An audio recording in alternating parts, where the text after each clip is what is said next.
Welcome to Theories of the Third Kind. My name is Aaron. The other host joining me today is Danielson. Hello. Now, before we start today's episode, we have a couple of announcements to make. If you'd like to support the show, you can do so by joining our premium subscription service, Supercast.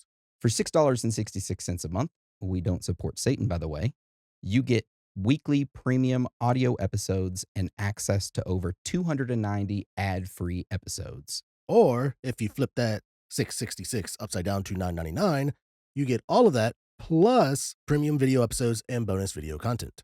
Now, you can sign up to that by going to theoriesofthethirdkind.com and clicking on the Supercast button right there in the middle of the website.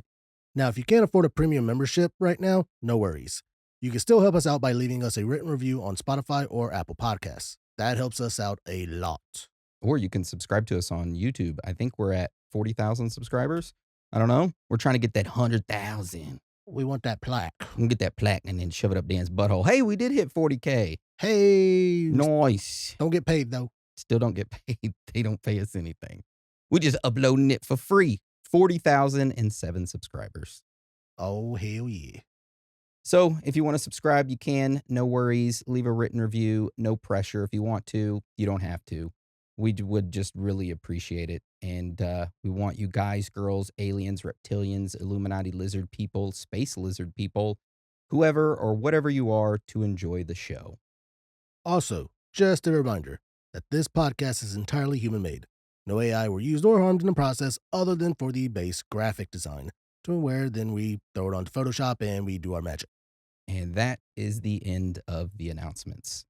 So today's episode is a Strange News 17. And if you've never listened to a Strange News episode before, it is where Dan and I have each selected 3 strange news articles each. We have researched them independently and wrote them out ourselves.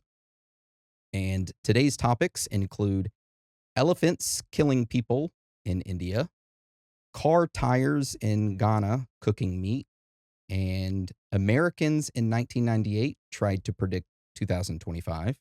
Then AI mind reading, and then some daycare sick kids.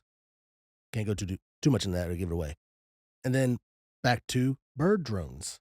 Ooh, I love me some bird drones. Birds are not real. These ones supposedly are.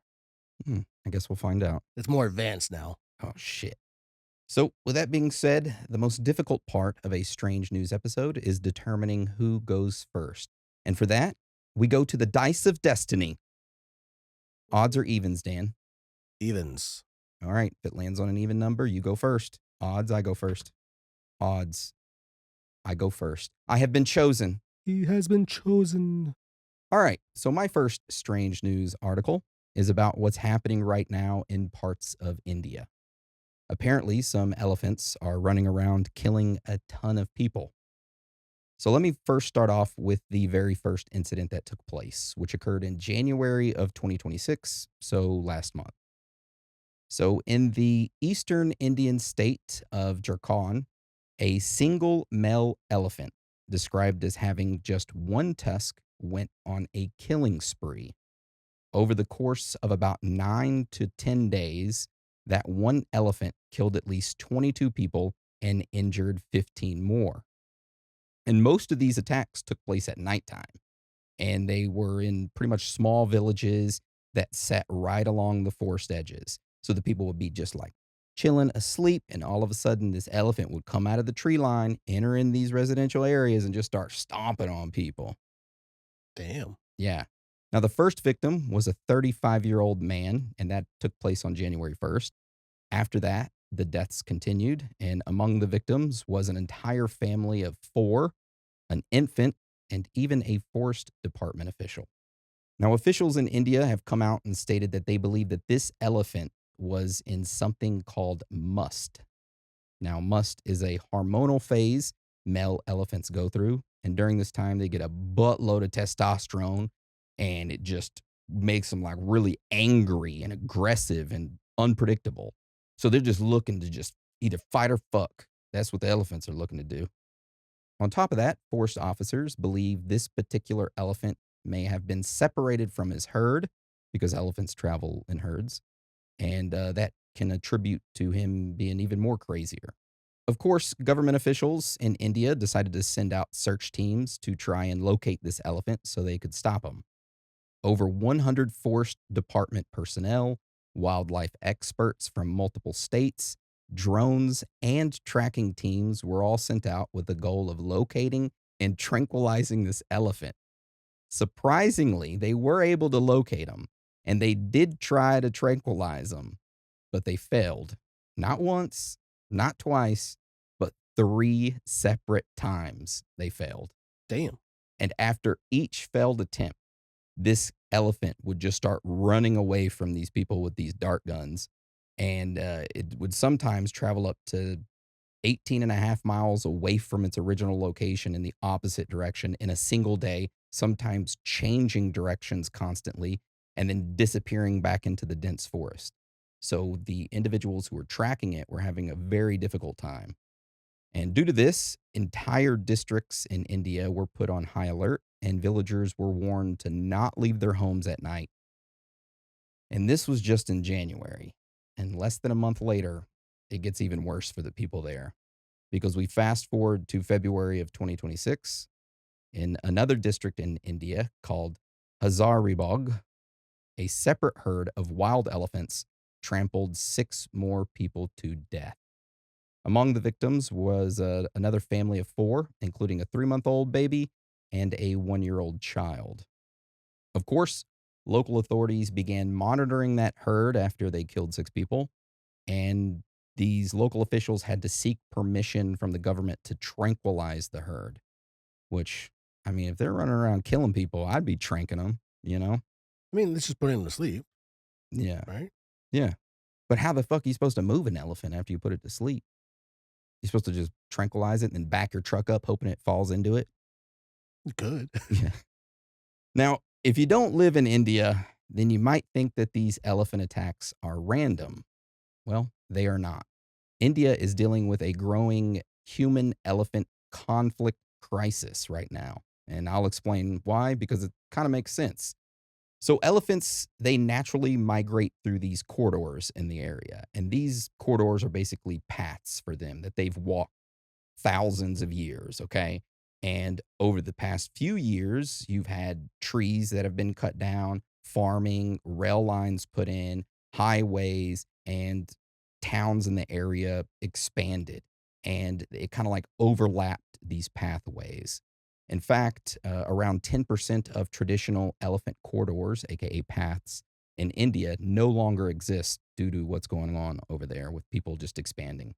And here recently, a lot of people have started building homes, farms, and entire villages right in the middle of these migration paths that have been there for a long ass time. Doesn't seem smart. No. Now, these elephants, they start walking along their normal path and then they run into a big ass village. They freak out, start trampling and killing people. And due to that, around 500 people are killed by elephants in India every year. And this goes both ways. Between 2020 and 2024, more than 2,000 elephants died due to human related causes. Some of them got electrocuted by some fences. Some of them were hit by trains. Some of them were poisoned. And others were killed in like retaliation killings. Like if an elephant was walking in its path or on its path and came across a village and stomped on some people and killed them and ran away, the villagers would gather up and go after that elephant. It's kind of fucked up. And it's a cycle because elephants lose their habitat. They pretty much wander into these areas that have been established by humans. The humans there then panic. They then die. And then surviving humans retaliate. Elephants die. Humans expand into more of the elephant's habitat.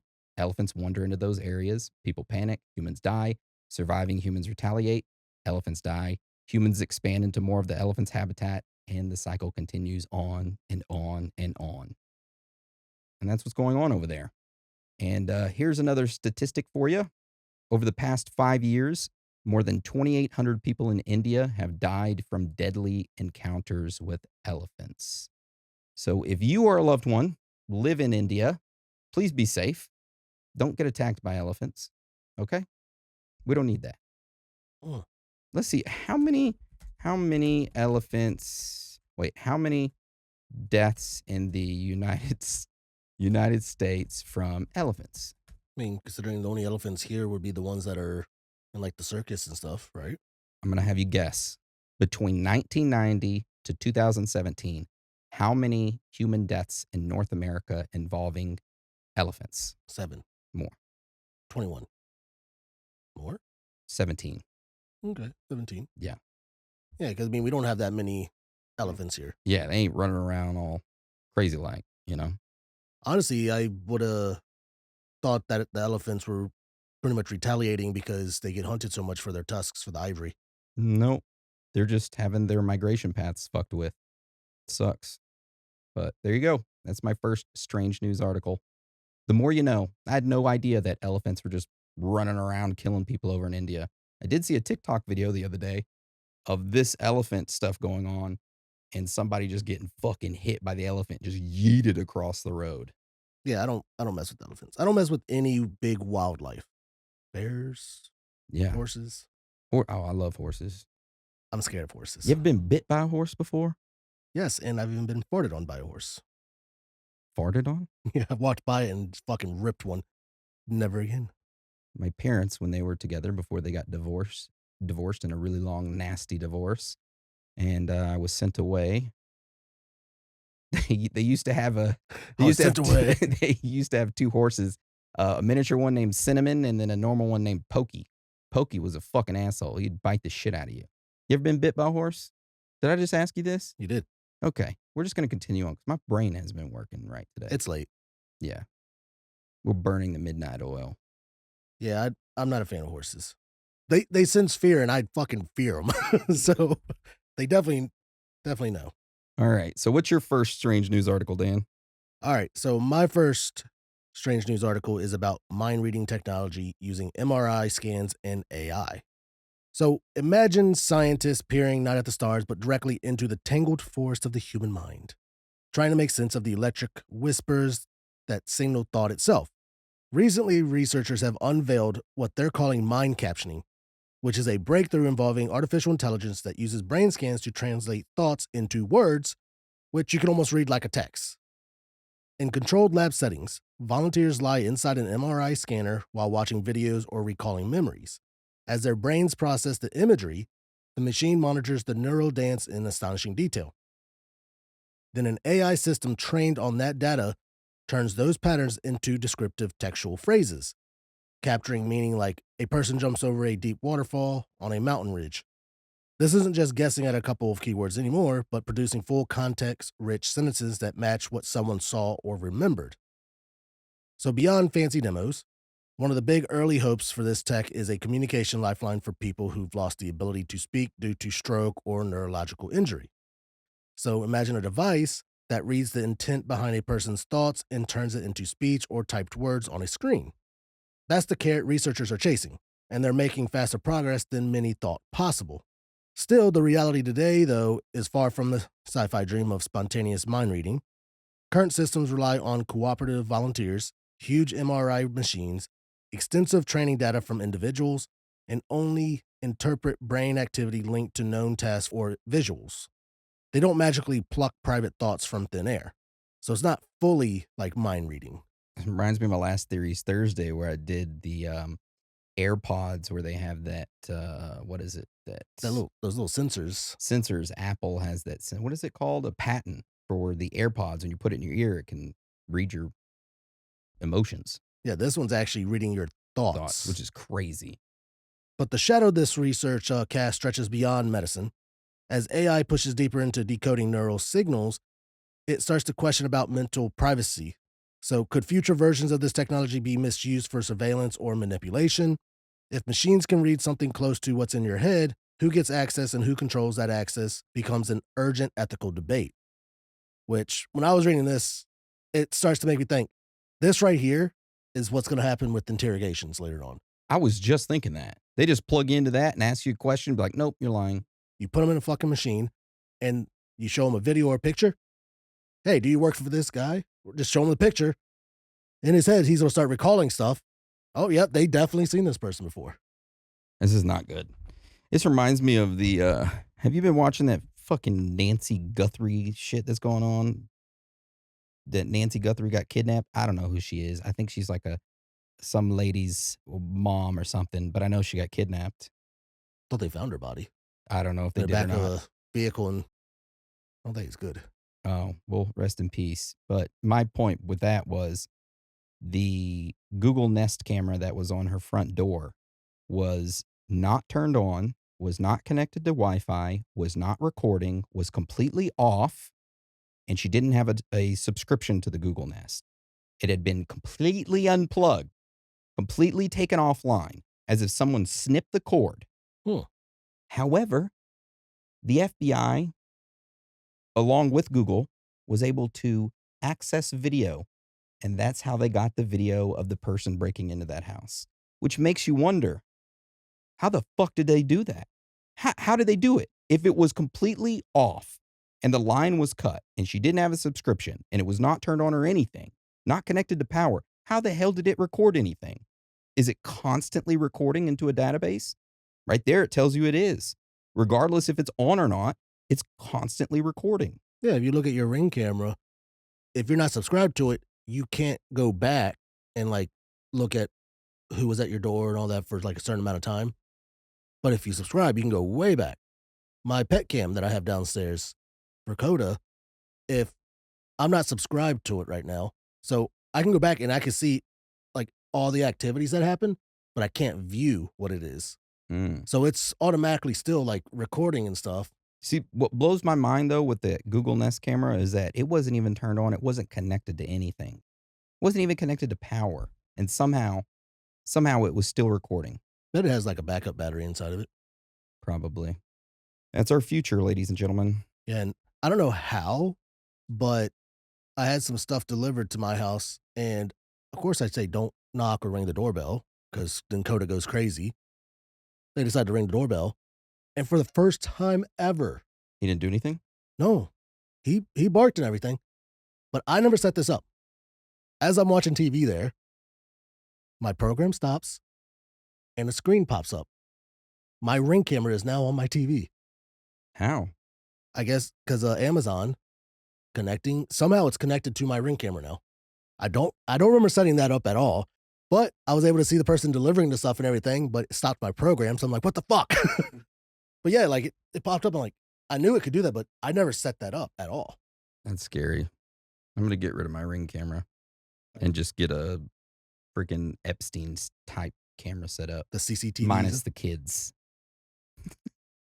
The kids are holding the clearly camera. state that. Anyway, well, thank you for your strange news article, Dan. Yeah, so they're gonna be reading your thoughts soon, very soon. You know, if you do something bad, they're gonna interrogate you and they're gonna know everything. Soon enough, your thoughts won't even be private anymore. Nope, that's where it starts to get to the ethical stuff. Is like what's considered private anymore. Yeah, nothing, apparently. Nothing. All right, so let's get on to my next strange news article, which is about something that is happening in parts of Guyana. And it involves how meat is prepared there for the people to eat. So, in many communities there, when goats, sheep, or cattle are slaughtered, of course, those animals have hair. And how they remove the hair from the animal's skin, it's pretty much done with heat. They'll take like a torch and torch it off, or they'll build a fire and, like, burn the That smells so bad. yeah, the hair off of it, or they'll just skin the whole thing, which is like pretty much a labor intensive thing to do. But, most of them have opted for traditionally just burning off the hair of off of the animal's skin and then cooking the meat. Because if you cook it with the hair on, it's fucking horrible. My uncle did that. Shout out to you, Bucky. You know what I'm talking about. Anyway. All right. So instead of these people in Guyana using traditional heat to remove the hair of animals, what they have been doing is that they found something that is a lot easier to get their hands on instead of wood. It's old car tires, used old car tires, like the ones on your vehicle. They pretty much create a fire using these old car tires and use the flames from this car tire fire, and it burns off the animal's hair. It's quick, it's cheap, and it works. And very bad for the environment. Oh, absolutely. Not only that, but bad for their health. Because here's the problem. Car tires are not just rubber. They're made of a cocktail of synthetic materials, chemicals, and heavy metals.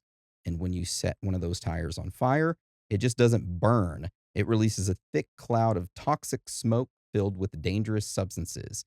We're talking things like cancer causing chemicals known as PAHs, dioxins, which can mess with your hormones and immune system, carbon monoxide, which is the same deadly gas that can suffocate you, heavy metals like lead and arsenic, and chemical compounds that are linked to kidney failure and liver damage, plus a whole bunch of other things. And when that tire burns directly against meat, those toxic particles settle right onto the surface. They don't just disappear when the meat is cooked. Many of those chemicals stick around, especially in fatty tissue, and over time, they build up in the body. So people who are eating this meat, thinking, hey, it's just dinner, they're not realizing that they could be slowly consuming substances linked to cancer, kidney damage, infertility, brain and nerve damage, and respiratory disease.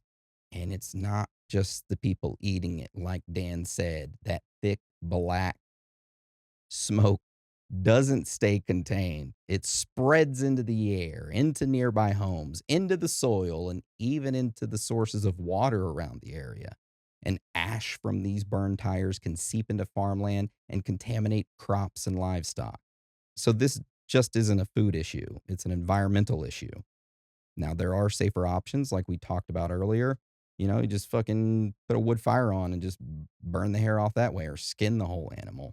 However, old tires are cheap and accessible, and when resources are limited, people often choose what's fastest, and that's why they're using these old car tires. Health experts are now warning that this practice is like a slow burn public health crisis. The chemicals involved are linked to long term illnesses that don't show up overnight. They show up years later in a form of chronic disease. So while it may look like a simple shortcut in meat preparation, it could be quietly contributing to serious health problems in entire communities in that area. So if you live there or if you live anywhere and are using old car tires or you are burning them up, please don't do it. I'm pretty sure it's like illegal in the United States to burn tires. I think it is. Let me see. I know in Virginia Is it definitely it was. illegal to burn car tires in the United States? Yes, it is illegal to openly burn car tires in the U.S. And it's not like you can really hide it considering how the smoke is. 40 CFR, Code of Federal Regulations, subsection 49.131, explicitly prohibits the open burning of tires or rubber materials. Any rubber materials. Yeah. So don't burn rubber tires and don't eat meat that's been, Cooked over. yeah, which is fucking crazy. I know supposedly the tires burn very well. How do you know that? Don't incriminate yourself now. I've seen somebody do it. Oh, shit. You were an accomplice. No, I definitely was not. He was an accomplice, ladies and gentlemen. Arrest him. Statutes of limitations years ago. Statute of limitations for burning tires. 2 years. This was definitely like 20 plus years ago. Hmm. God, that makes me feel old. Well, speaking of old and sick, why don't you tell us about your next strange news article, Dan? Well, definitely wasn't old, but definitely sick. So this next strange news article happened in Illinois at a daycare for toddlers. This one actually pissed me off. So tucked away in western Chicago suburbs, parents began noticing something odd about their toddlers. Seemingly out of nowhere, the little ones were suddenly plagued by stomach troubles that didn't fit any known bug or allergy. One mom even changed formula and took her child to the doctors, searching for answers, but nothing explained the persistent issues. What looked like a mystery illness was man-made. A 23-year-old daycare teacher from St. Charles, Illinois, identified in some reports as Yazel J. Juarez, allegedly began giving the toddlers inner care chewable laxatives disguised as candy, sending them home with diarrhea so they would have to stay out for at least 24 hours under the center's sick child policy. In essence, by making kids sick, she hoped to lighten her workload. Parents were shocked and distressed about this. The children involved were all under the age of 2, and the laxatives took a toll. Even once the doses stopped, some suffered ongoing gastrointestinal issues as their little bodies readjusted. And I'm just like, how bad are laxatives for a toddler? I mean, I know if I take one, it's terrible. Yeah, they Their must be bodies are. suffering. So, one of the main things is dehydration. It hits kids way harder. Laxative pull water into the intestines and flush it out. Adults can usually compensate by drinking more. Toddlers have a much smaller fluid reserve, so a day of bad diarrhea can dry them out quickly. Hate the way I kind of worded that. Yeah. But dehydration in young kids can lead to fast heart rate, sunken eyes, and in serious cases, hospital level problems.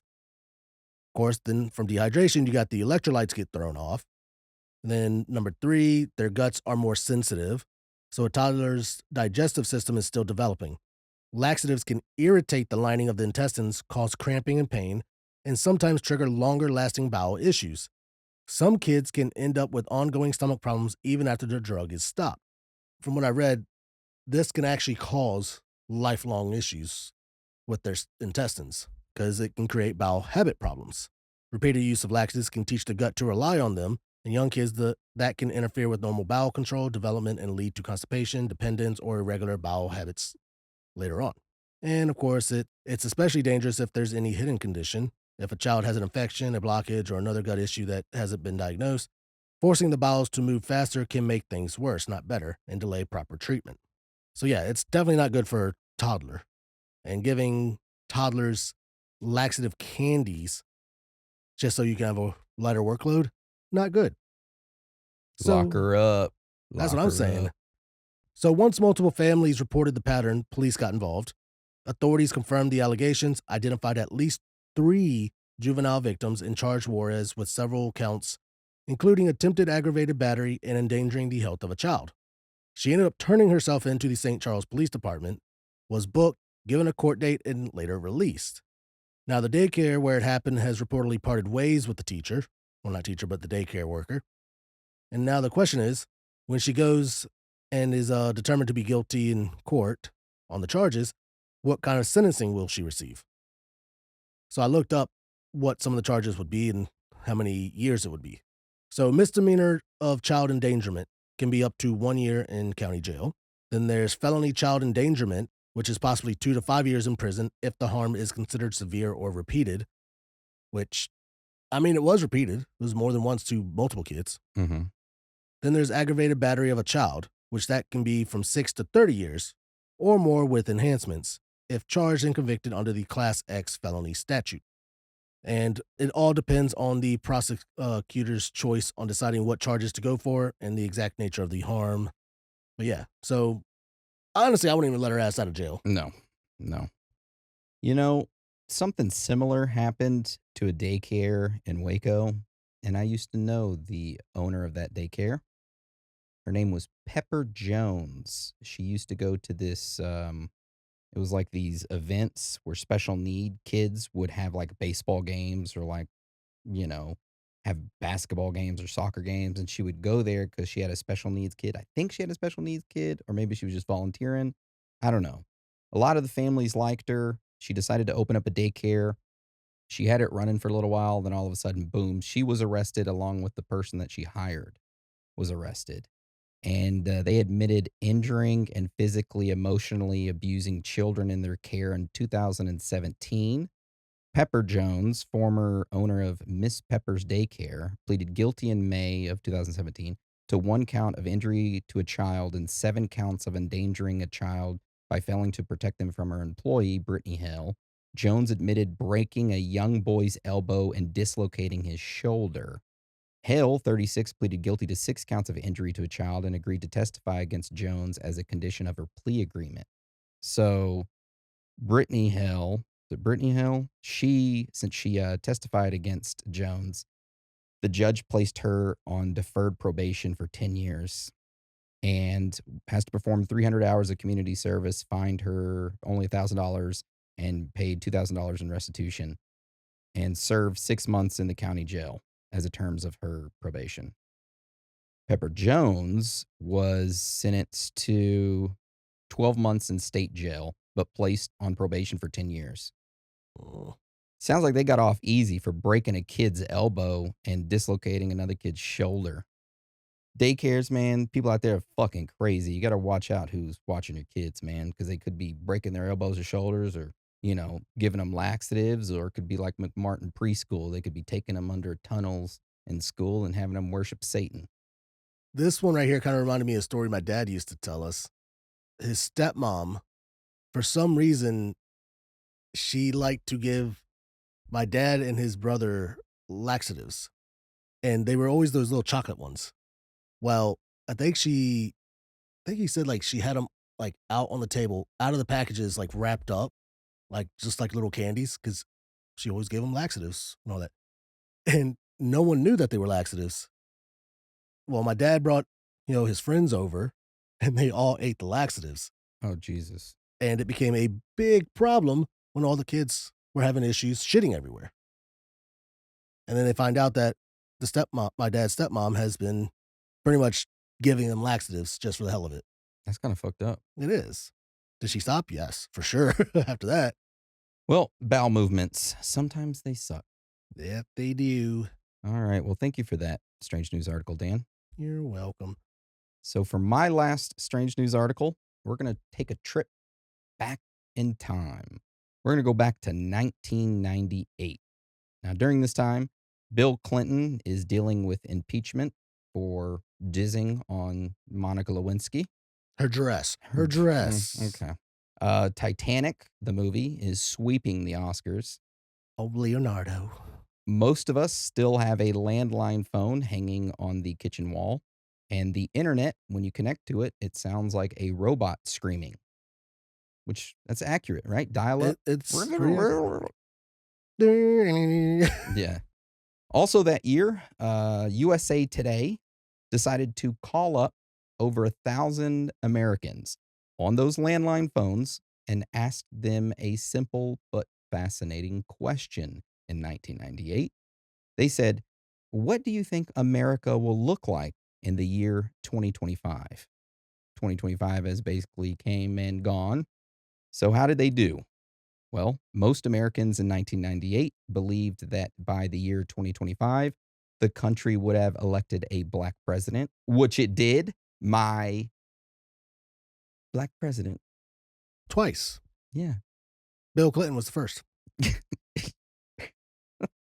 Um, Hey, back then, that's what they said. I'm just saying. yep. Americans in 1998 believed that by the year 2025, same-sex marriage would be legal and common. Hey, gay is in, gay is cool, gay is hot. So they're right about that. Have you seen that TV No. show? That's the TV show What They Do in the Shadows. Those vampires. He's like, gay is in, gay is hot, gay is cool. Oh, God. Oh, it's a great TV show. I gotta keep watching that. I stopped after, like, episode 3 or so. Oh, fuck, man. I love that TV show. Also, in 1998, Americans stated that by 2025, a new deadly disease would emerge. They were right about that, huh? They nailed all three. Yeah. They also correctly guessed that space travel wouldn't become an everyday thing for regular people. No family vacations to Mars just yet. And most people doubted aliens would officially make contact by then, which they haven't. However, they did get some predictions wrong. About 2/3 of Americans in 1998 thought we would have elected a female president by now. That hasn't happened. Or has it? I don't know. I don't know where I was going with that. Was Joe Biden a female? We may never know. I heard he was showing his titties to everybody, so that's just what I heard. Anyway. I know he sniffed little girls. Yeah, that was weird. It's very weird. Yeah. So more than half of those Americans in 1998 believed that there would be a cure for cancer by 2025. Of course, there's not, but we have made progress, but there's no universal cure. And 61% of those Americans thought people would routinely live to be 100 years old. And we are living longer, but not quite that long. That's what she said. And here's where things get pretty interesting. The poll didn't just ask about big headlines. It asked about how people felt the country would change. 70% believed life would improve for the rich. But when it came to the middle class, people were split. Most believe that life would get worse for the poor, which, yeah, middle class poor, meh, all the way down. And then the elites, the one percenters who hold all of the money, they just keep getting richer and keep getting whatever they want. Nearly 8 out of 10 of those Americans in 1998 thought America would have less personal privacy in the future. I mean, with smartphones and tracking, that's pretty much spot on. Yeah. 57% of those Americans thought we'd have less personal freedom. Most expected higher crime rates, worse environmental conditions, and declining moral values. Yeah, Yeah. all of those are true. 71% believed it would be harder to raise children to be good people.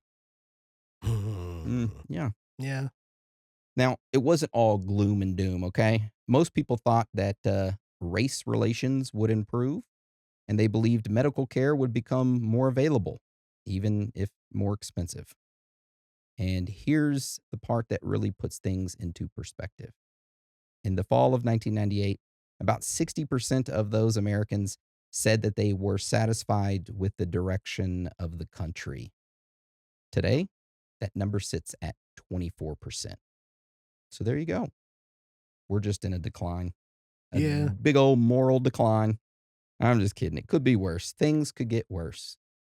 But there you go. We manifest good things. Yes, manifestation. So yeah, that's what Americans in 1998 thought of 2025. Some accurate predictions, I would say. Some of them are pretty accurate. Hmm. We did almost have a female president. You had Hillary Clinton running, and then you had Kamala Harris. Oh, I forgot about her. I mean, she wasn't really a primary or anything. She was just tossed in at the end, it seemed. She was automatically placed in there. I think that's why she didn't win. Not many people liked her. They feel like they didn't have a choice, you know? Yeah. But regardless, we're not going to talk politics. I'm going to jump back real quick and ask myself, why the fuck did they wait 27 years from 1998 to 2025? Was it 1998, 2025? Yeah, 1998 to 2025. Yeah, 27 years. Why'd they wait 27 years? Yeah, Or do the 27 years? Say 27 years. what was so special about 2025? I don't know. So we're going to add 2026. We're going to add 27 years to it. So it'd be 2053. Actually, we're going to make it easier. What do you think life's going to be like in 2050, Dan? In 2050, aliens will finally have already revealed themselves, and we're all going to find out that while we sleep, we're all being probed. Just some of us have memories of it. Okay. We will have the first AI president, Okay. and we won't have hover cars. Nope. Nope, or hoverboards from Back to the Future. Yeah, I don't think we're gonna be that advanced still. AI is gonna be doing most of the work, and honestly, I still feel like AI is gonna make everybody lazy. Yeah, I think people manually driving their vehicle is going to be a thing of the past. Insurance companies are going to skyrocket your rate if you manually drive your vehicle. They're going to make it to where you have to get into an automatic driving vehicle that drives itself, which is going to cut down on accidents, traffic, and insurance rates. And then it's going to be like a car shared vehicle of like the neighborhood's all going to pitch in so you don't have a car payment. And you click on your phone, the car's going to come to you and take you where you need to go. Everything's going to be monitored at that point, which it already is. And so, yeah, manually driving cars are going to be a thing of the past. Let's see, what else? I mean, I don't know. With the way Waymo is right now, Running over people? running over people in like wheelchairs and stuff, locking people in the car so they can't get out, women giving birth in Waymos. Yeah. And it live streaming it? Yeah. Fucking crazy. You want to continue watching the birth? Pay this ad. Yeah. Anyway, it's going to be crazier. I would love to hear y'all's prediction about what life would be like in 2050. Comment down below or send us an email. We would love to hear from you. You think we'll have that disease or condition that'll make us start aging really fast? According to Baba Vanga, we will. We gotta do an episode of the 2026 predictions of Notre Dame and Baba Vanga and who else? Edgar Casey. Yeah. We'll do that here soon. But with that being said, that was my last Strange News article. And I hand the microphone over to you, Daniel, to tell us your last Strange News article. So my next strange news article, and my last, I don't know if y'all remember all the way back on Strange News 4. God dang, that was a long time ago. Mexico was taking taxidermied birds, so pretty much dead preserved birds that were pretty much made into like little statues, Okay. and turning them into drones. Hmm. Interesting. Well, this article is another one about bird drones, but this one is a bit more advanced and it's actually Russia this time. So, in the skies above Moscow, the sight of pigeons coasting between rooftops might not be as ordinary as it seems anymore, but a Russian neurotech startup called Neri claims it's pushing the frontier of animal plus machine in a way that would have felt pure science fiction just a few years ago, turning ordinary city birds into living surveillance drones. The project, known as internally as PJN 1, involves tiny electrodes implanted directly into a pigeon's brain, connected to a compact stimulator and navigation rig strapped to the bird's back alongside GPS and a camera. According to the company, the neural implant can steer flight direction, making the bird turn left or right on command, much like you would guide a drone in the sky. Neri's pitch is simple. Pigeons were already master navigators of the air, so why not harness that natural ability with technology? The birds, the company says, can flap their way up to hundreds of miles in a day without needing batteries, shrug off weather that would ground mechanical drones, and slip through crowded or restricted urban airspace with little notice. So, in early trials, Neri has outfitted birds with solar powered backpacks and chest mounted cameras to record footage as they fly their assigned routes. The idea is that these bird drones, or bio drones, is what they call them, could eventually be used for monitoring infrastructure, inspecting pipelines, helping with search and rescue missions, or mapping areas unreachable by conventional UAVs. But even as the company claims civilian aims, the concept has stirred reactions from scientists and geopolitical observers alike. Some of these people find the notion of implanting chips to remotely influence animal behavior creepy or troubling, pointing out that once you've actively rewired a creature's brain, you've crossed into territory that raises real questions about consent, welfare, and misuse. Do you consent to this bird? No. Brr, Fuck off. brr. That's a no. So this pretty much starts to go beyond ethics. There's politics, independent investigations, and some reporting suggests that substantial backing from Russia's broader science and technology apparatus, and the history shows that technology like this can quickly find military applications, from covert surveillance to battlefield reconnaissance if deployed by state actors. So the next time a pigeon coasts overhead, it might be carrying more than breadcrumbs in its wake. It could be a feathered blend of biology and engineering, mapping terrain in ways engineers once reserved solely for machines. Have you seen the new Fallout show? Yeah. Have you seen the second season? Hmm? You know, where they put the fucking, That little, or it starts off pretty big, and yeah, that chip on the back of those individuals' heads and then they can control their emotions? mhm. That's what this reminds me of. Yep. And I thought I had a picture, but copy this and I'll post this picture. All right, so you have a picture here of what looks like that Fallout thing. Yeah, so technically, you can see the wire coming out the top of the pigeon's head, going, coming out, then like going to its neck, and then you'll see the camera on the front of it. So pretty much on its back is probably like a little backpack that records the stuff or sends it out. But those little electrodes are inside the pigeon's head on its brain, Hmm. and I'm guessing they learned that certain little electrical shocks can go left, go right. I did I don't know if it was a Strange News or it was something that involved a matador putting those electrical impulses into a bull's brain or something and was able to control the bull with his electrical, like I a remember button. that. Yeah, that's also what this reminds me of. Yep. So technically, when you say birds are fake, probably in the next, I'll say 10 years. No, they're real, but they are drones, though. Yeah. Next thing you know, they're going to be strapping bombs to them and they'll be going, "Allah Akbar." Hey, it could happen. Didn't they?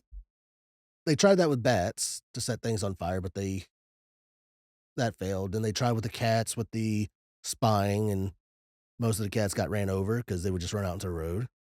Man, I think these birds are going to do great with spying. I mean, they could fly into warehouses and they could observe everything, and the people there wouldn't give a fuck about Just them. think like, I mean, it's Home Depot and Lowe's and all that, but those stores, they always have birds inside, Yeah. and their ceilings are so high, it's not like someone's gonna get on a fucking lift and go up there and try to get the bird out. So they're up there just mapping out the store, like, "Yep, there's an entrance there, that's where they keep the money." Not like they keep that much money there, but just think if one got into, like, a really big bank or something. Or like in a protected airspace area and started monitoring what the other country was developing in secret. Yeah. Mm, They could land on, like, a military base, and they're just sitting on top of, like, the, what is it, air flight control tower, yeah. monitoring or, like, just sitting by the window, just, like, looking in. They could also have like a speaker attached to it if it's set right on top of the tower to be able to hear down in and what they're saying too. Fuck, man.